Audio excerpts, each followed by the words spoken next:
Guys, I want to bring in my newest guest today, Mr. Kyle Thompson. He likes to tackle issues that most people will not tackle, like LBGT, critical race theory, abortion. He just dives into all of these things.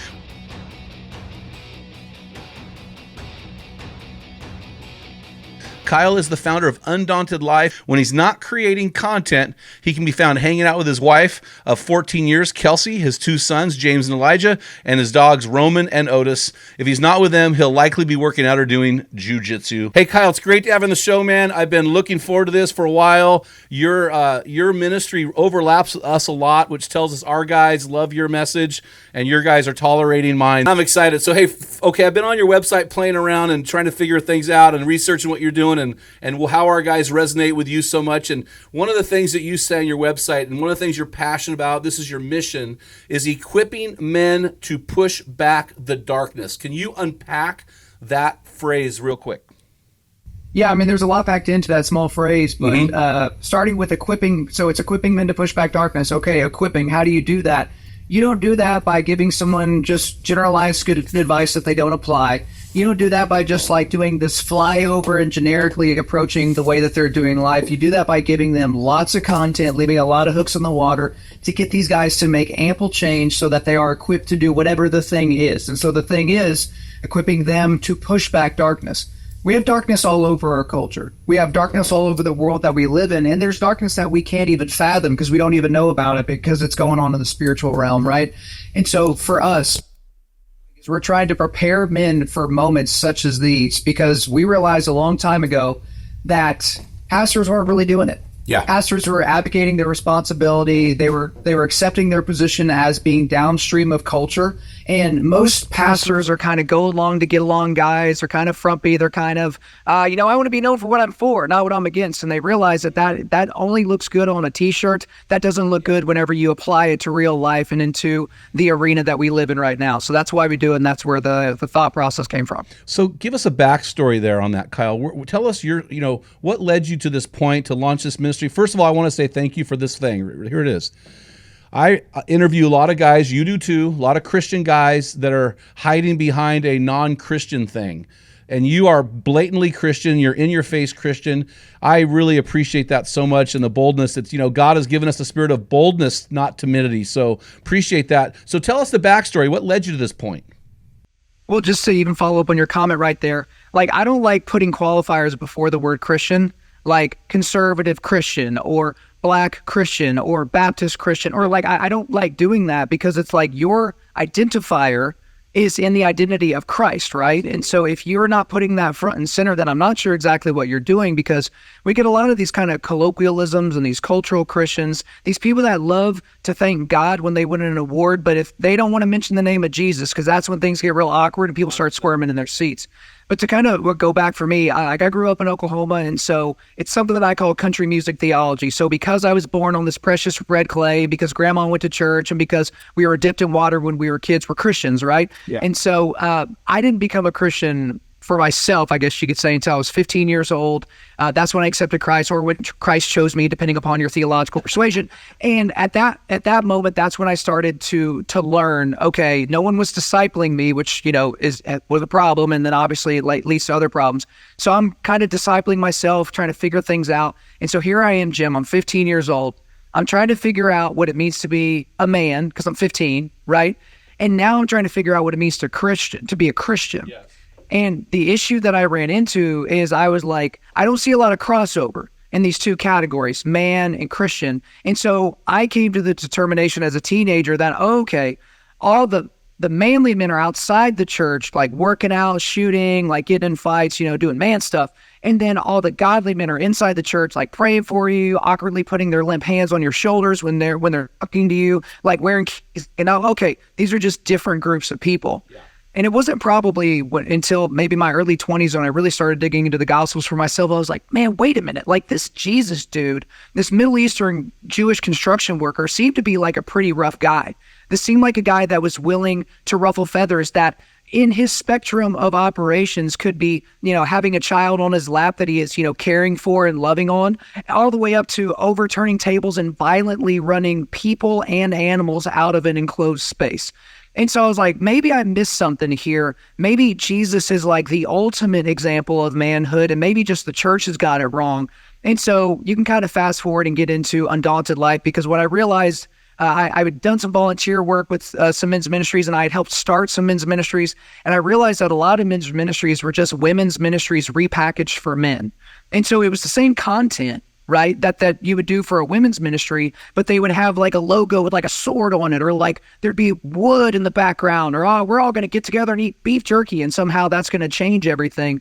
But the content that they were putting down people's throats, these men's throats, it was all female and feminine in nature. And so that's why we created Undaunted Life. There's more there, but that at least gets us into the conversation. Well, that's really interesting. So what you're saying there is what I call generic men's ministry. Generic men's ministry is and guys, if you're doing this, stop. This is read your Bible, pray, love your spouse, go to church. These are if a woman, my rule is this, Kyle, if a woman can show up to my group and feel comfortable, we're using the wrong curriculum. And this is generic. Right. Most generic. So I went into a group, I won't say the group because I don't want to embarrass them, but I'm invited to come and be the speaker at this event. So I go get my car, I drive to this place, and I go and speak in front of this group of guys. I don't know, maybe 100 guys there or something like that. This was years ago. And then after I was done speaking, they said, okay, well, they're going to break into their groups right now. How about you join group 7? And I just go, I don't know those guys. And they go, yeah, but just hop on in. And I'm like, and so I didn't say this to them because I didn't want to be rude, but it's like, okay, so your idea of men's ministry is that a stranger shows up, they're placed into a group of men that they don't know, that they don't trust, that don't know or trust them. That group has never accomplished anything shoulder to shoulder, but you want them to get eyeball to eyeball and connect over their emotions. What you're describing to me, sir, is women's ministry. I'm not saying that's bad. I'm saying it's not appropriate. It's not the right target audience, right? And so, because men, obviously, I'm sure you've said this a million times, they connect shoulder to shoulder 100%. Before they connect eyeball to eyeball. And so females are eyeball to eyeball creatures. We are shoulder to shoulder creatures. And so, in that the same goes with the very first thing I did as Undaunted Life was I created a 21-day men's devotional on the YouVersion Bible app. So kind of a little bit of a backstory. For 10 years, over 10 years, I attended Life Church. That's the group that started the YouVersion Bible app. And so I was talking to the pastors one day. I'm like, yeah, these men's devotionals on this app are terrible. They're women's devotionals. They're garbage. And the guy's like, well, okay, tough guy, how about you write one? And so I wrote one, 21 days, 7 days on spiritual resilience, 7 on mental resilience, 7 on physical resilience. Didn't think they'd accept it. They accepted it. Didn't think it'd get put on the app. It got put on the app. Didn't think anyone would read it. And at one point, it was the second most downloaded and read and completed devotional for men on the entire app, only behind Craig Rochelle's, and he's the lead pastor of the church that created the app. So obviously, he gets all the best marketing position. And I was like, oh, okay.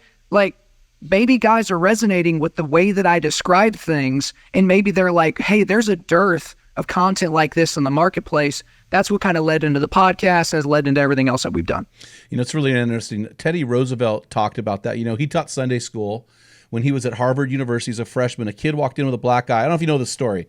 Kid walks in with a black eye in his Sunday school class. He said, hey, what happened? He said, well, a bully was beating up my sister, so I jumped in and fought him, and I got a black eye. And Teddy Roosevelt gave him $1. And he got kicked out of Sunday school by the superintendent because he gave the kid $1 for fighting. And then Teddy Roosevelt never went back again. And Teddy Roosevelt draws a distinction between the men of the church and the men who are outside the church. And that even though the men in the church can intellectually hold their own, when it comes to standing up shoulder to shoulder and doing the work, they can't get it done. So this is what you're describing. One of the things that I've noticed that I really appreciate, and you seem to really, really focus on this, is this word resilience. In fact, you talk about helping men forge resilience. And I'm a big word guy. So tell me what this resilience, what does that mean to you? Yeah, so the way that we equip men to push back darkness is we help them forge spiritual, mental, and physical resilience. And so spiritual, mental, physical, let's start there, because those three things, if you're crushing it in all three of those categories, that will have downstream consequences for all other categories. You will be crushing it relationally. You will be crushing it emotionally. You will be crushing it financially, likely, if you're crushing it spiritually, mentally, and physically. But most guys pick a category, and it's typically the category they're already pretty good at, and that's the only one they focus on, if any at all. So You're already a little bit of an athlete. You're already kind of strong, so let's focus on physical resilience. Or you're already kind of a bookworm. You already like reading and all that. Okay, I'll focus on the mental side, even though you don't realize the physical is attached to the mental. Okay, so, but the resilience thing is key. And this is another thing against most generic men's ministries, which is we always talk about strength. You got to have the strength to get through, the strength to get by, and the strength to overcome, the strength to do all these things. The thing about strength, though, is strength always wanes. And to the older guys listening to this right now, you know exactly what I'm talking about. There's something called old man strength, and then there's just something called old men, right? And so these old men are not as strong as they once were, certainly not as they once were, certainly can't jump as high as they used to be able to do so. And so Father Time is undefeated as it pertains to strength, but resilience is different. And this is always the example that I use. So the last guy that I know of that won the 3 top strongman competitions in the world, so that's the Arnold Classic, Europe's Strongest Man, and the World's Strongest Man, was Hafthor Bjornsson, a 6'8", freak beast of a strong man, very, very famous guy, was on Game of Thrones, all the deals. He, deadlifted 501 kilograms, just an absolutely insane athlete, right? Well, the day after his World's Strongest Man, where he's on the top of the podium, he is in his hotel room and he's got his trophy. The morning after, Jim, he is not the strongest man in the world. Why? Because his body is destroyed. His body is absolutely wrecked from days and days of this most extreme competition that you can essentially put a human body through. Somebody else on the planet is stronger than him in those modalities and in those exercises. But you give Hafthor Bjornsson a couple of weeks, you let him get some massages, take some ice baths, sit in the sauna, stretch out a little bit, and then he is the strongest man in the world again. Why? Because he's resilient. Yeah. So strength is actually downstream from resilience. It's not the other way around. And then you got guys that, again, as you age, you may not be, deadlifting 5 plates like you used to do, but you're still deadlifting. You're still maintaining a strong body so that you can be ready to go whatever that situation requires. That situation might require for you to physically intercede because an image bearer of Christ is being harmed, or it might just involve you in a missionary context to be in a village where you had a Hilux truck ready to go to take you to the next village. Whoops, the truck went missing or the truck's broken down. Now we have to carry all this equipment a couple of miles to get to the next village to keep this work going. Well, at that moment, Jim, there's no time to train. There's no time for, hey, pause, I need to do P90X for the next 3 months so that I can get back in shape. You're either ready or you're not. You're either resilient or you're not. I really appreciate that, Kyle. I'm about 20 years older than you, and I'm seeing that. So my training has changed.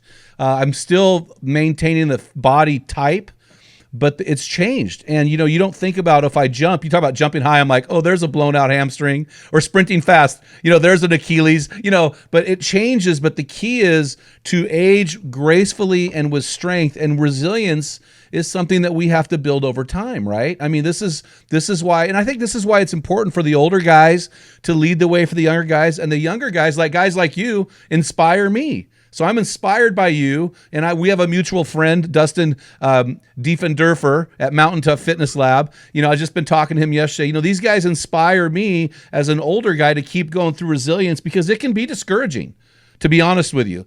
I had a guy yesterday approach me at the gym. I was doing a backpack workout, so I had a 50-pound sandbag on, and I'm doing a Mountain Tough workout, and he said, hey, I want to talk to you. I said, what? He's one of my guys in my ministry. He said, I've been working out with you for 21 years now, and I just want to tell you, you just look like you're not enjoying stuff. And I said, well, you be 58 doing what I'm doing. I mean, it's hard. I don't like working out. I do it because I have to do it.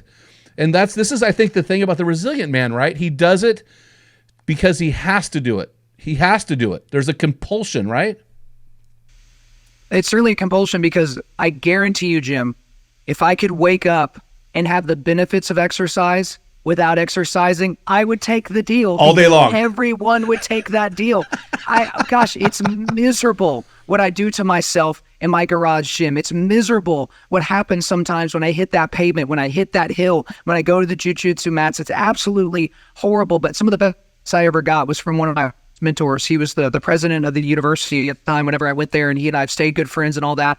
And while we were having lunch, and I'm probably 25 East proximity, and he goes, Kyle, I don't even know how it came up, but he's like, don't ever compare yourself to where other people are at. Compare yourself to the people that are in your range. Yeah. So don't compare yourself to 45-year-olds or, 20, I was 25 at the time, but he's like, I'm 70. So I'm not comparing myself to who I was when I was 25 or 35 or who other 25-year-old or 35-year-olds are right now.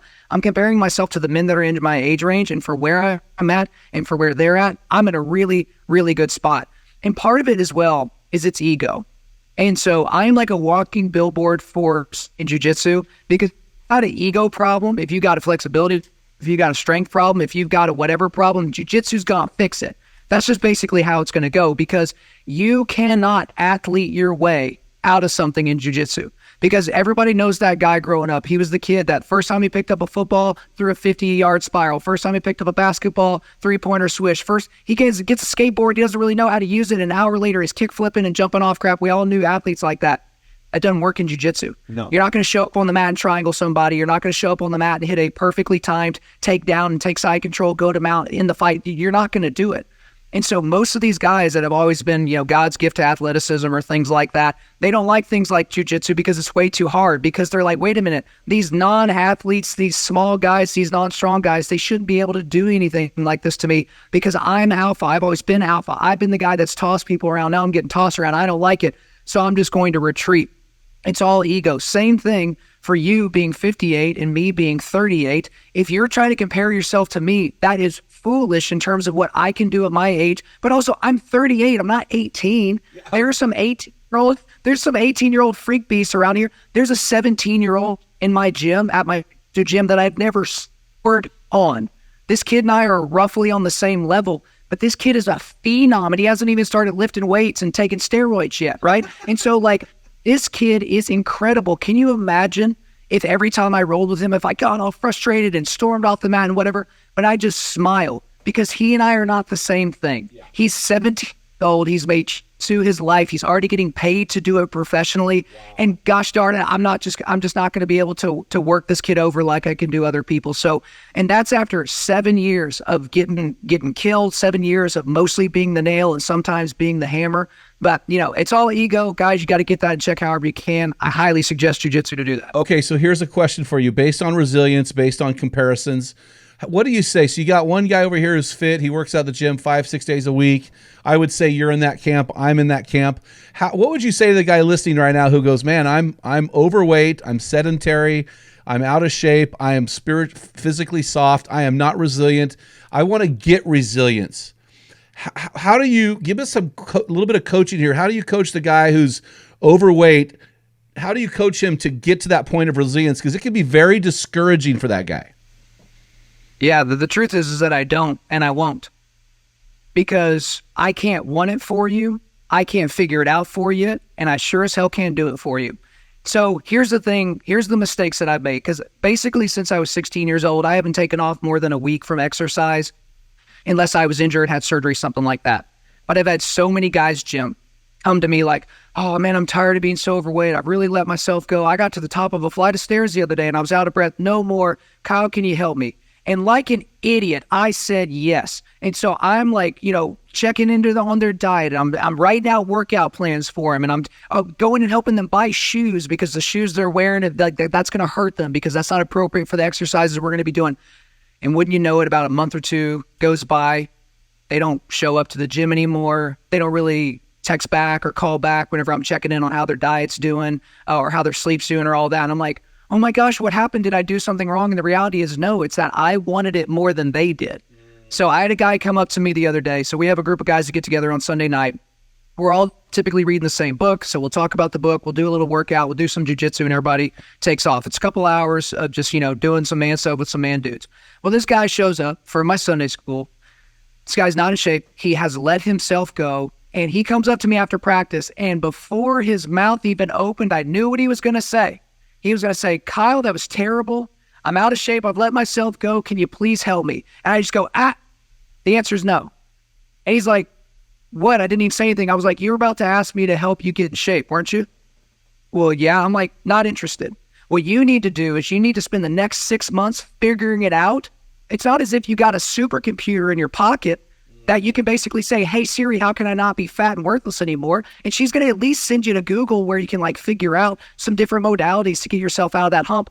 I will help you once you have pulled the sword out of the sheath, but I'm not going to pull it out for you. And that's kind of the problem. Most guys, they've been babied by their coaches and by their teachers and by their parents. Here, let me do it for you. Here, let me be a snowplow for you. Let me knock all this crap out of the way in front of you. And what happens is if they don't have the internal constitution to do it themselves, they won't do it for a lifetime. So I'm not going to lead that horse to water. No, thank you. Yeah, and that's the hard part, because they've had that decision habitually, and now they're trying to get momentum and inertia going, and that's tough. That is tough. Well, let's talk about an area where I would say I grew up weak, and I would say mentally or intellectually weak. So I was always the passion guy, the athlete guy. I always took the AP classes. In those classes, I was always very middle range in there. And I realized that we live in a world that, yes, I'm a big, strong guy. Yes, I played college football for 4 years. Yes, I did all those things. But this is such an intellectual world. I realized I was behind, and I needed to educate myself. So I committed to read 20 to 40 books a year. Sometimes I read 50. Usually it's about 40 to 45. Because I realized my intellectual or my mental capacity was lower than I'd like it to be. Now, I realize mental means more than intellectual, but talk to us about this building mental resilience and what that means in your context. Yeah, so mental resilience can kind of have two main categories. One is the one that kind of comes off of physical resilience, because most of the time it's not your body that's done, it's your brain, right? And so it's like, because it's so funny, every time I'm leading a workout, the guy that's over there doing the wall sit, he falls down, he couldn't possibly do a wall sit for another second. I walk over there and I go, get back up. And it's a miracle. Like, he gets back up and he's able 20%. To start the wall sit again. 20%, yeah. 20% yeah. left. And the thing is you constantly have to put deposits in that. I constantly have to push myself beyond what I think is my limit. I need to redline physically at least once a week, so that when I need to redline to potentially save my life or someone else's, I can be like, oh, I've done this before. Oh, I've operated in bad weather before. Oh, I've operated when it's hot before. Oh, I've operated when I'm tired and didn't get a lot of sleep the night before. So that's connected to the physical side, but I've already done a diatribe on that. But on the intellectual side, you're right. I've met so many guys, and I still have guys like that are in my friend groups. I just make fun of them. There's two groups of people. There's people who read, and then there's morons. And so most guys are content with being morons, because they're like, oh man, I haven't read a book since high school. Like, why would I read a book now? I'm a grown man. It's like, do you understand how dumb you sound? Do you understand how unbelievably ignorant you sound in this exact moment? But it's that same kind of high school bully machismo thing. Oh, you did your homework. Well, right, check it out. Jim did his homework. You see this guy, what a loser. But it's like, you're the guys that are going to be left behind intellectually. 100%. You're going to be the guys standing there not knowing what to say when somebody is challenging your point of view. I get people all the time in my DMs and emails, hey, I'm in an argument with somebody about abortion, or about the upcoming election, or about toxic masculinity, or whatever the thing is, and I don't know what to say. Can you tell me what to say? And I'm like, no. How about you study a little bit? How about you come up with your own arguments and ideologies, and then go and test them in the free and open market of that conversation? But most guys are not willing to do that, so they will shrink away rather from intellectual conversations, or any type of conversation that will challenge their political priors or their emotional priors, because they don't have the tools at their disposal to deal with that. My favorite book of all time is Fearless by Eric Blem. That's the story of Navy SEAL Adam Brown. It's a very easy read. It's a dramatic story, and it's a real story. So start there and then expand out. Most of you guys waste your time playing video games, or, and I listen to music some. I love music. It's fine. But guys, you have a world's worth of intellect in your phone on Apple Podcasts or Spotify or Audible or something like that. Throw that on 2x speed while you're mowing the lawn, or while you're driving, or while you're just getting some stuff done around the house, and just absorb that content. I'm a junkie for that content, because I don't know when it's going to come back out. I don't know when I'm going to need that idea, or remember, oh, I remember this particular guy said this particular thing. Let me go and discover that further. But if you don't expose yourself to that, you don't have that talent or that skill set to transfer. I talk about golf all the time. Like, I'm not anti-golf. I think it's dumb, but if you want to golf, I don't care. But chipping the ball onto the green from 200 yards away is not a transferable skill anywhere outside of the golf course. Okay. Doing jiu-jitsu is transferable to the real world. Yeah. Studying your Bible is transferable to the real world. Reading a book, or listening to a book, or listening to a podcast, and growing your intellect in a certain way, that is obviously transferable. We spend all this time doing stuff that amounts to nothing other than making us slightly better at our hobby, and then we just leave everything else behind. Not to mention the fact that most of the data right now shows that if you don't constantly challenge your brain as you age, your brain will atrophy just as any muscle would. So if you stop doing your, bench press and bicep curls, guess what, guys? Your pecs and your biceps will shrink. Well, your brain is not the same in kind or it's not the same in exactitude, but it is the same in kind. Your brain will be like, okay, he's not using me in the way that he needs me to use it. I'm not growing dendrites. I'm not creating extra neural pathways. So we're just going to stay the same. It's not good. If you want to be that guy, sorry, tongue in cheek there. If you want to be that guy, be my guest. But yeah, that's not going to be me. It's not going to be the dudes that I hold closest to me either. Okay, question real quick. You got me on this Adam Brown thing. I'm pretty sure I read this book. Was he the guy that got shot in the eye, had to retrain himself to shoot left-handed? He was eventually KIA? Man. Yeah, so this guy... Wow, what a story. In his dominant shooting eye with the simunition. Also, when he was in the field, he was in a friendly Humvee accident where the Humvee rolled over on his dominant hand, right-handed, basically destroyed his hand. So this guy was able to make it to Naval Special Warfare Development Group, that's DevGru or SEAL Team 6, and he was able to make his way through the Naval Special Warfare Sniper School after he lost his dominant eye and full use of his dominant hand. Dude had to learn how to shoot on dominant eye, non-dominant hand. Then he became, Tier 1 SEAL Team 6 dude. It's one of the most goods I've ever heard of in my life. I gave that away to a good friend. It was so inspiring, but yeah, because I mean, if anybody shoots out there, to shoot with your non-dominant eye, my son's a right-hander, but he's left eye dominant. I made him learn left-handed. Hey, but back to the podcast. I love what you had to say though, because the mental side is two sides of it. I'm down at the Mountain Tough Fitness Lab. We're doing this workout. I remember I'm carrying a 85-pound sandbag. Dustin Diffenderfer, the founder of Mountain Tough, is next to me. We had 10 rounds. We're on round 9. I'm dying, bro. I'm dying. I'm with a bunch of 40-year-olds. I'm dying. He yells out, 2 more rounds. And I started screaming at him during the workout. What are you doing? And he goes, you got to be ready to make a change. I'm like, you suck, but here we go. We finished it. But there's always more in your tank. There's always more in your tank, and we have to, and we're living in a day and age that's highly intellectual. It's not very physical. You've got a lot of, cyber trolls out there, cyber bullies, and we need to be men who are equipped to address these tough arguments, which if we have time, I want to get into a couple of them with you, but let's go to spiritual resilience. We've talked about this a little bit, but what do you mean by spiritually resilient man versus what you see in the churches today? Yeah, so for the most part, what we see in churches today, churches might as well have blinking neon signs outside that say, men, none of this is for you. And so the music is usually sung in a key that's too high for men to hit. The lyrical content is basically, it's like women's poetry, or it's kind of homoerotic in nature. It's almost like you're singing to Jesus like he's your Danish boyfriend. You have your pastor that's basically only talking about grace, not really talking about truth. You hear him talk about the Lamb of God all the time, and they never mention the Lion of Judah.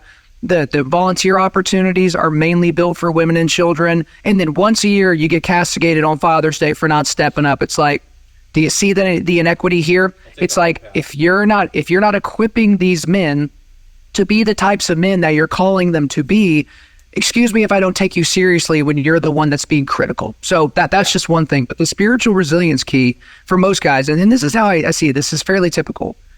You can't really get to the mental side of where a guy's at until you break him down a little bit physically. Yeah. Right? Because it's when you're tired and on that 9th round of 10 rounds and on that type of thing, that's whenever the ego and the anger and the whatever starts to kind of bubble up and you just kind of like lash out. It's typical. We all do it. I'm the same. But you can't get to a guy's mental state until he's a little bit physically exhausted or distracted. And the same thing, it feels like spirituality is behind the mental side as well. And so the guys that are typically good at spirituality, like naturally, those are the guys that tend to ping more feminine. Those are the guys that went to seminary. Those are the guys that, are more into modern church, which is way more feminine just in general. Okay, so I'm using a lot of generalities here. But as it pertains to the individual man, this is not very difficult. Are you seeking the Lord in prayer? Do you believe that the Bible is the Word of God? Because here's my guess. If you actually believe that the Bible is the word of the Creator God of the universe, I would expect you to at least read it. Sometimes I would expect you to consult it. Sometimes, gosh darn it, I might even expect you to study it every now and then, to read a passage more than once if it confused you the first time. And so I think as a culture, even as a Christian culture, we don't actually see it. We see it as an accessory that we show up with on Sunday mornings, but the binding's basically brand new because we don't open it. And And I think part of it is because we live in a country where you can have a stack of Bibles in your house somewhere, and that's good enough. Again, being in Oklahoma, it's country music theology. As long as I listen to country music and occasionally vote Republican, I get to go to heaven because God likes those things, right? And so we feel no need. Yeah, and so we feel no need to actually dig in. But then you go to these places like Iran, where Christ is being accepted at an astonishing degree, and Christianity is exploding, even in a place where that is basically anathema. Most of these people can't get their hands on a physical Bible. Do you know what they would do? Do you know what they would sacrifice to get the 7th Bible that's over here on my shelf, the one that I haven't cracked open because it's my old Bible and I got a new one with better leather and it's more fancy and all those types of things? And so that's the thing for most guys is, I guess it's threefold. They're not praying, they're not reading the Bible, and they're not in any kind of biblical community, right? So they're not in a Sunday school group, they're not known at their church, they don't treat anything like it's an ecclesia. If they go to church at all, they go to one of these consumer churches, which, you're there for the rock concert, the TED Talk with a few Bible verses sprinkled over the top so the pastor can keep his tax-exempt status, and then you just move on with the rest of your day. You take your mouthful of spiritual Skittles, and then you just move on, and you think it's okay. I'll check the box again next Saturday or Sunday if I'm available. And so on the spiritual resilience side, it's like if you're not even doing the basic steps to have any type of spiritual strength, how in the world are you expecting to be resilient? It's not going to happen. What's interesting, I always say the Bible that's falling apart belongs to the man who is not. And a man needs to know the Word of God. A man needs to know, guys, if you're listening, you need to know the Bible better than anybody in your family. You're the one that God has called to lead. You are the one. So this is really good. So this whole spirit, so I'm really annoyed by certain things, and one of them is 33% of practicing Christian men under 35 years old are living with their girlfriends outside of marriage. That is the exact same statistic as non-Christian men. It tells me that our Christian men have become weak and soft. What do you say to this guy? And we know statistically cohabitation increases your level of divorce. What do you say to this practicing, I'm doing this in air quotes, guys, Christian man who's living with his girlfriend outside of marriage? What do you say to that guy? Yeah, we're worshiping at the altar of pragmatism. 100%. And we're also worshiping at the altar of winsomeness. Because, hey, you know what? Life's hard out there. You graduated with all the student loan debt with this useless degree. You want to go on a bunch of vacations and you want to live in a fancy apartment in a fancy part of town, and you definitely can't afford it. And now you got this girl who's, low in discernment, and you're thinking, hey, let's shack up and let's split bills and let's just test drive the car. Gosh, I wouldn't buy a new Tundra if I didn't test drive it first. That would be crazy. And so your parents go, yeah, sounds reasonable. Pastors, yeah, sounds logical, sounds practical, and you do it.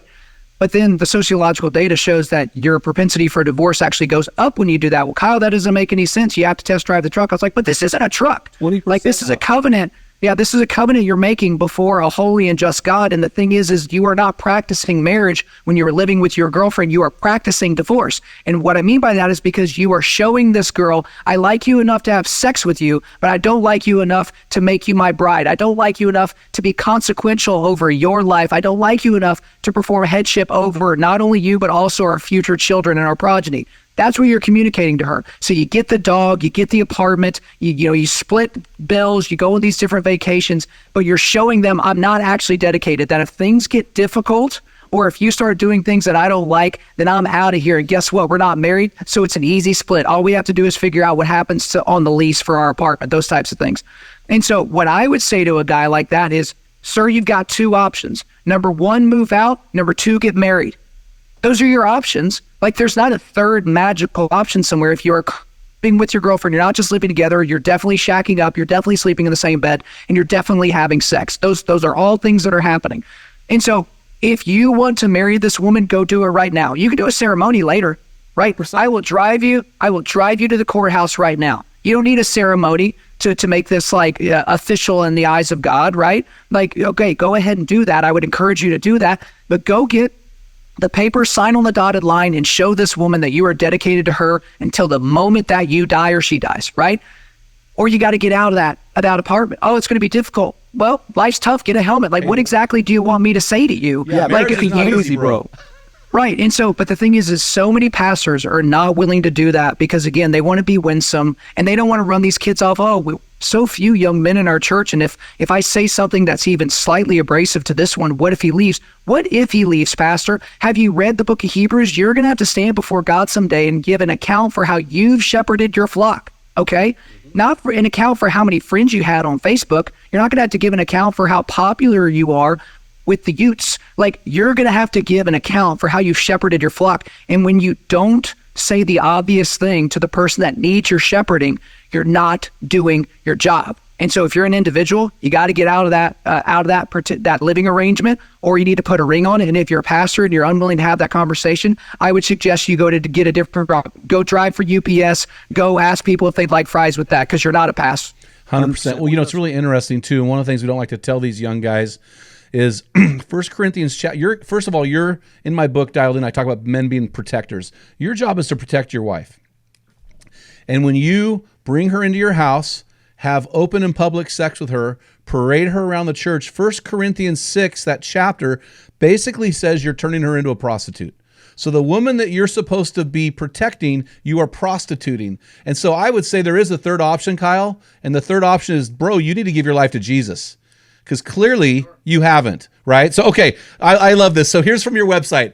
Let's dive into some fun stuff. That was fun. I love to beat up on the guys living with their girlfriends. So I appreciate you bringing the same message I've been bringing. They really love it when I do that, right? Website, you love to, and clearly it's obvious, and you're intelligent, you are intellectually dialed in on these topics. You love to, quote, tackle hot button issues that most pastors won't go near, such as the lack of true masculinity in the church, supposed toxic masculinity, in air quotes, in culture, how to defeat pro-abortion arguments, wokeness and cancel culture, the LGBTQ plus cultural revolution, and much more. So let's start here. Let's have some fun. Again, I'm kind of bringing you on. I'm like the pastor who brings a guest speaker on because he can say it and they'll listen to it maybe, because I've been saying it over and over again. But if you say it, maybe they'll listen. So I get asked this question on almost every podcast I'm on, and we've been on about 5 a week for the last month, getting ready for this book launch. Let's talk about the phrase toxic masculinity within our cultural context. I have strong opinions about this, but what do you say when you hear the phrase toxic masculinity? How do you address that in our culture that seems to be screaming this phrase? Yeah, so most people will just scream a phrase that they've heard somebody else scream, and then when you ask them even a single question about it, they can't go even an inch deep in their understanding. Everyone does univariate analysis, and they're like, well, that's a guy doing something I don't like. That must be toxic masculinity. So if I'm in a dyadic interaction with somebody, just me and one other person, and they say, well, that's toxic masculinity, I'm going to ask them 2 questions immediately. What do you mean by toxic, and what do you mean by masculinity? 100%. Okay? So typically somebody that is throwing out toxic masculinity as a pejorative, these are also people that think you can switch your gender. And so in this particular thing, it's like, okay, as they describe masculinity, I would ask them further questions. Okay, so can only men be, be held accountable for toxic masculinity, or could women do the same? They would likely say no. And I'm like, but wait a minute, I've heard that men can become women, women can become men, that there's no such thing, there should be no separation of gender roles and different things like that, that it's all basically the exact same. Is that what you're saying? Oh, no, that's not what I'm saying. And so the reality is, most of the people that are using that phraseology, it's vapid. It means nothing. And here's the thing about the men that use the phrase toxic masculinity. Isn't it so interesting? Yes. Almost all of those men are floppy, doughy, dopey beta males. Isn't that so interesting? It's the same thing whenever I talk to people that are like, hey, Christians really shouldn't focus on their bodies. It's all about ego, and it's all about appearance, and you just want to look good. Isn't it so funny that all those guys are fat and out of shape? Yeah, what about stewarding your body? What about stewarding your body? Yeah, there's no yoked, ripped gym bros that are like, yeah, you shouldn't spend any time on your body. It's this, that, and the other thing. It's always people that want to feel better about who they are. And so that's kind of the issue that we run into. The toxic masculinity thing doesn't really come up with me that much more, because when I start asking questions, people get very disinterested in the conversation. Well, and here's the other thing. If you look up the word masculinity in the dictionary, it's the characteristics and qualities that make up a man. The phrase is oxymoronic. So I want to take academians and go, why don't you go get educated, throw out your subjective social media philosopher opinions and know what the facts are. Know what the facts are, because a masculine man is not toxic. It's the opposite of that. So no, I appreciate that. Okay, so are you ready to tackle one more? Let's go. Okay, because this is the thing. So since I became a believer, I have always, when I looked at candidates, I'm looking for pro-life guys. I just am committed to pro-life. I'm very much, we support it financially in our kingdom giving. How do you handle the church, or let's not talk about the church, let's talk about people. How do you handle people when they come to you and say, hey, this is a woman's right to choose. This is just a fetus. How do you, and I know you have a passion for this, which I really respect, how do you defend the unborn baby who does not have a choice and cannot defend him or herself? But the reality is you cannot be a Christian and be pro-abortion, because those two things are completely opposite. Those are oil and water. It shows a fundamental misunderstanding of us even being made in the image of God. If you can't even understand that, what's growing in the womb from the moment it's a one-celled zygote, when a one-celled egg cell meets a one-celled sperm cell and creates a one-celled zygote, and poof, all the DNA structures, and in that exact moment, we can know how tall you're going to be, what color your hair is going to be, how much melanin you'll have in your skin, your eye color, the coarseness of your beard hair, all that is known in that exact first moment. If you cannot identify that as life worthy of protection, then you do not understand what it means to be made in the image of God. If you don't understand what it means to be made in the image of God, the gospel makes no sense, because why would we need propitiation for our sin debt as humans so that we could one day be in the presence of a holy and just Father if not all of us are made humans? Well, not all of us are humans at whatever point of development that we are. But the reality is, with most of the arguments, they sound good when they go unchallenged. Okay, so what? Just take one off the top of your head. What is a common pro-abortion talking point or soundbite that you hear? What's an argument you hear from a pro-abortion person? It's not okay. It's a fetus. Okay, what is a fetus? Right, a fetus is just Latin for offspring, and so that's one. And so I say, when a woman gets pregnant, what do you expect to come out of her vagina after 9 months? A ficus? A Honda? Like, what do you expect to come out? Like, there's no like, oh my gosh, it was actually a Homo sapien. This is a shock of all shocks.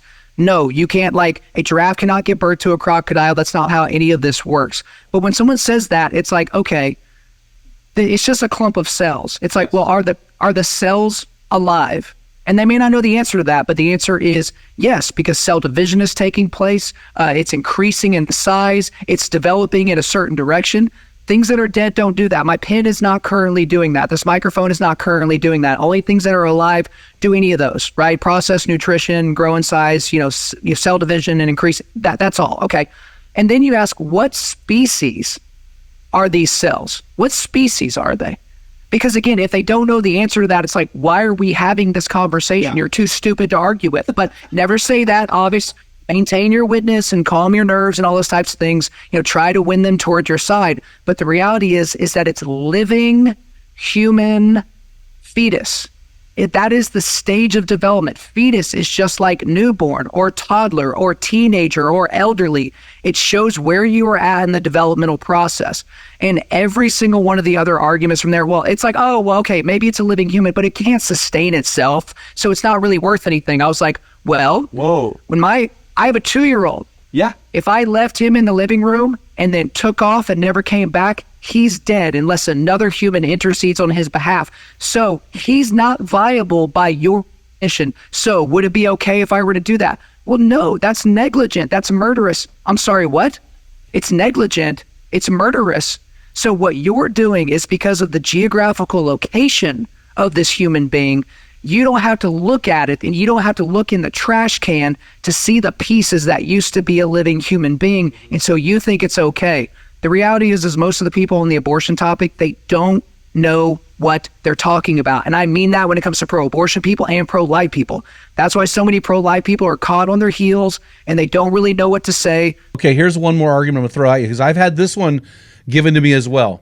Hey, Jim, you can't bring people on the show to talk about pro-life or abortion. That's a political issue.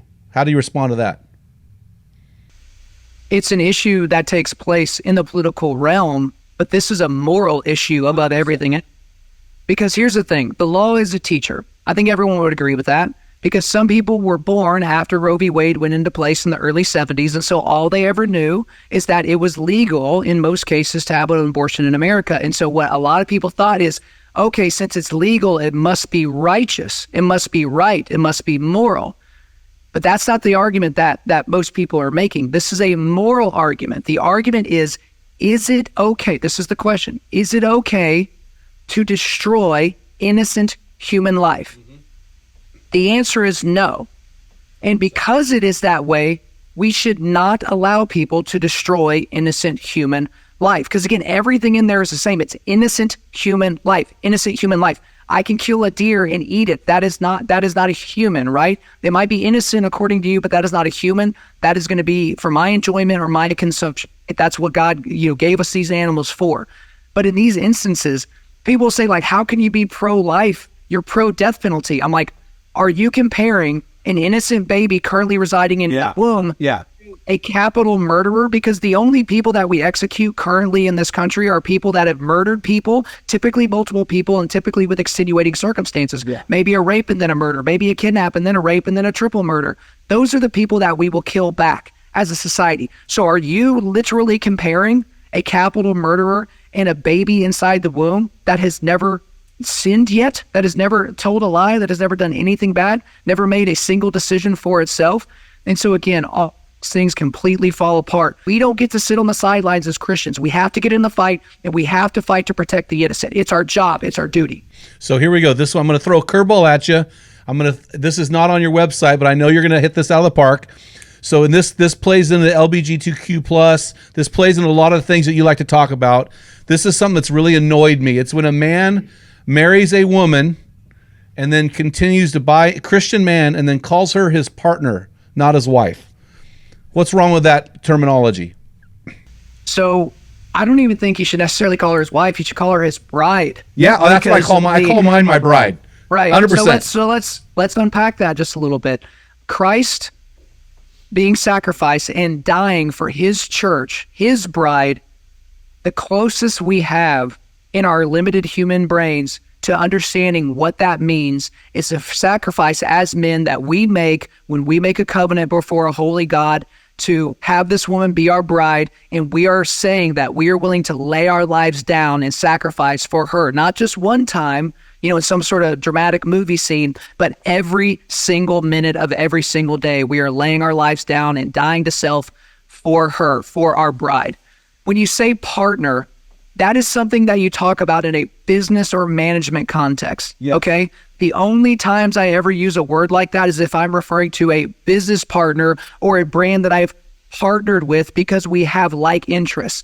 If you are in a marriage and you look at it as a partnership, you are looking at that as some sort of an arrangement where today I'm going to give 60% to this arrangement, and how about you give 40? Let's see what we can do there. When the reality is each party has to be giving 100, right? If they're going to be dedicated to that exact situation. So guys, if you're using the word partner because your philosophy 101 professor at your state school that you went to said that this is how we're supposed to use it, and if it's actually not inclusive, because if a same-sex couple were to say, your wife or husband, it might make them feel funny. And so we don't want to do that. We want everyone to have the happies. And so just use the word partner.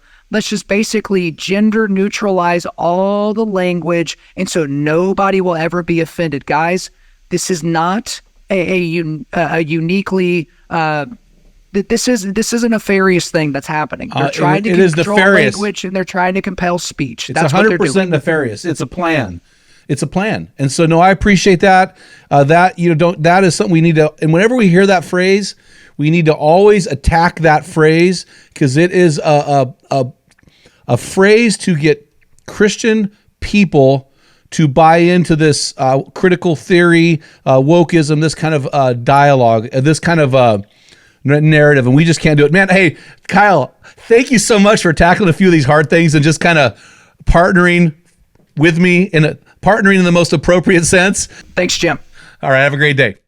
Guys, if this episode helped you out today, copy the link, send it off to a bro. And also, if you haven't picked up my new book, Dialed In, the bestseller that we just released this fall, make sure you grab it. Your life will be better for it. Until next time, feel the wet sand on the arena floor. Hear the deafening roar of the crowd.